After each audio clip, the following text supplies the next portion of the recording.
Hey there guys, I'm back with another review episode, and in this one we're covering the 2016 release of Doom.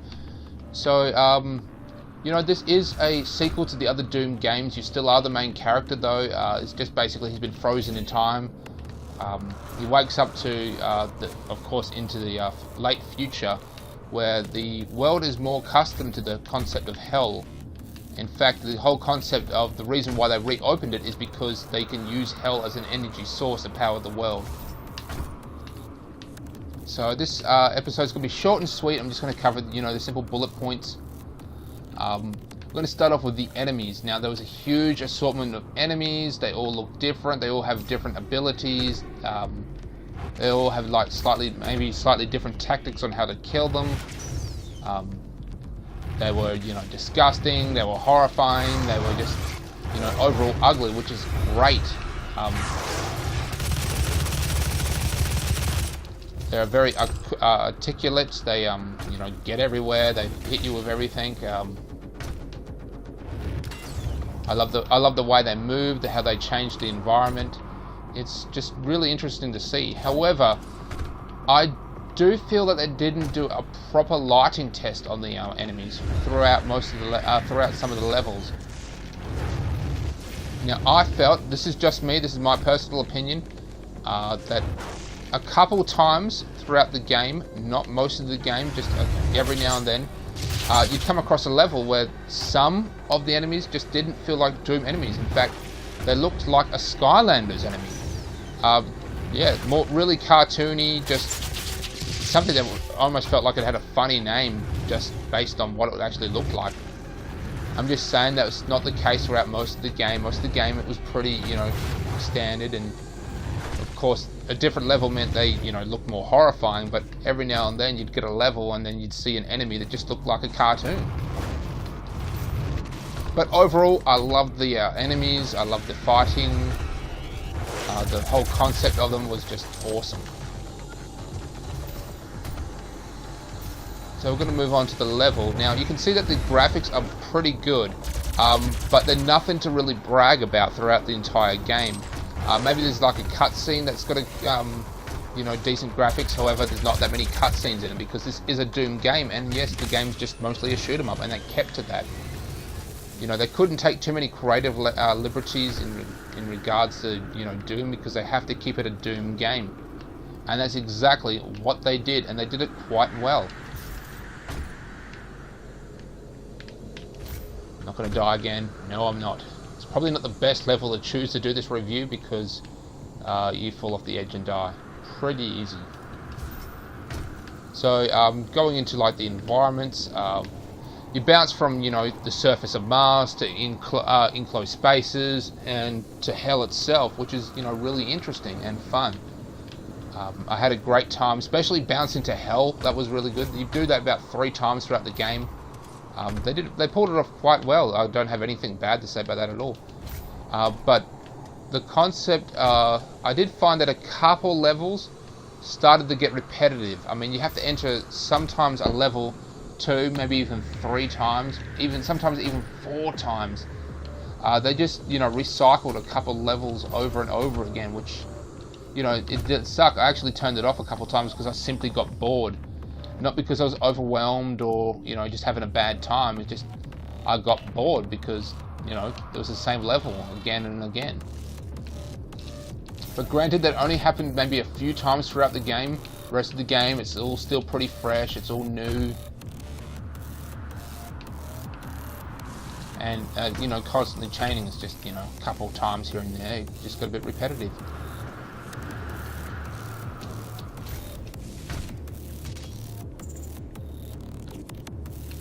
So I'm gonna get into the weapons now. Obviously, ooh, cutscene. That's an Argent accumulator she's carrying. She'll try to use it to open a portal manually into hell. While the Argent tower is non-functional, the connection to their dimension is still viable. We are at great risk, Dr. Hayden. FYI, she is the bad guy. That thing around her body is basically her body now. She suffered a mysterious accident, which the cause was still unknown. Basically, I think she was trying to do something she shouldn't have. She went through these serious operations in order to have her...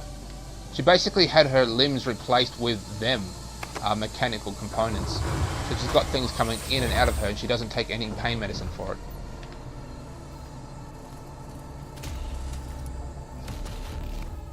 So as I was saying, the weapons.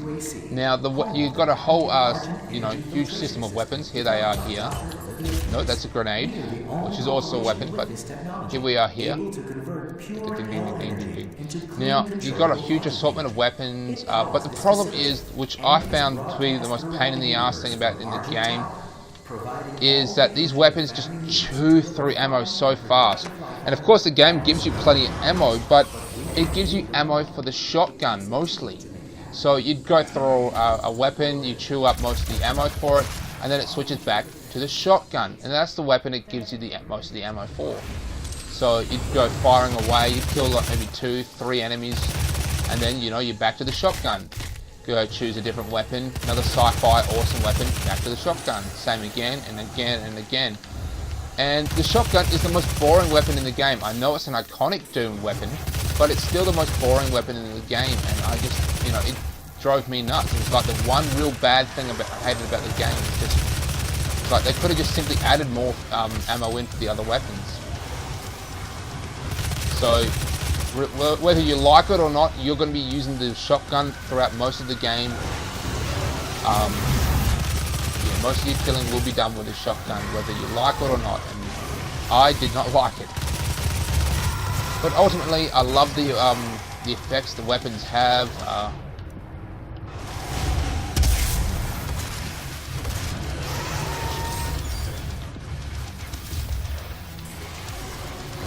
Ultimately, the way the weapons have, even through this thing where if you injure an enemy enough, I'll try and do it with this guy here, is he starts glowing, and then you can do this, do a takedown, which gives you health and ammo. And of course, most of the ammo that you get from these creatures is shotgun ammo, so that sucks. So I've covered the enemies, I've covered the graphics.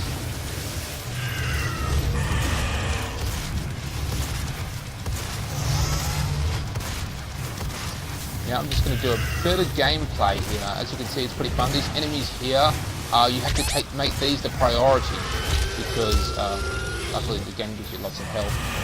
They basically respawn other enemies in the game. A lot of ones have special effects. You come across a boss every now and then, which is a real pain in the ass in a fun way. Oh yes, the final thing I really want to get into is the storyline.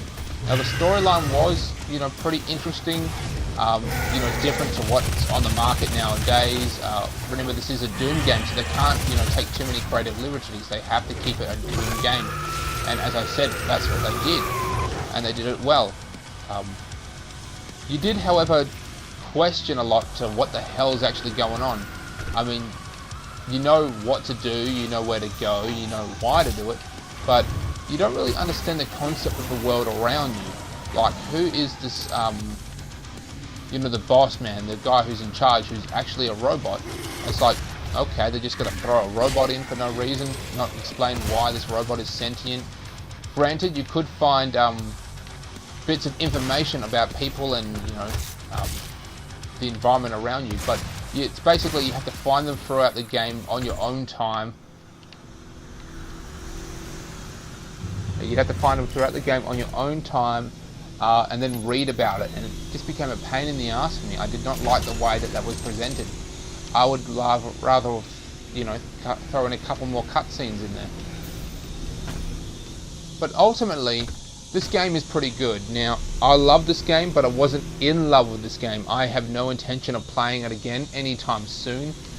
Quite frankly, I've got other games that I'd rather replay before I play this one again. That being said, though, the game still is good. It was definitely good for a one play, which I did to the end, and I love the ending as well.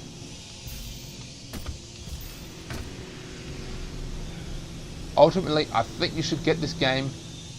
definitely, I don't think you should pay full price for it. I think you should wait till it comes on sale or pre-owned or something like that. Yeah, would not purchase this at full price, but I would definitely get this game. And it's definitely, you know, it's a chillax game as well. I mean, you can call your friends, come over, play online, play together, have a couple beers. It's because it's a game that you don't have to like invest either emotionally or, you know, really think about what you're doing. It's just point and shoot. And granted, yes, there are a lot of strategies you can use, but you don't really have to. So ultimately, yeah, just get the game, but get it at your own time. There's no rush to get it. It's still going to be around. There's probably going to be some more DLCs that come out as well. It's going to make the game a bit more interesting. So yeah, that's about it. You know, like and subscribe to my channel. Write down, you know, something that you think I may have missed. What you think I should play next in regards to, as in a walkthrough or even just a simple review like this. Alright, catch you later, YouTube.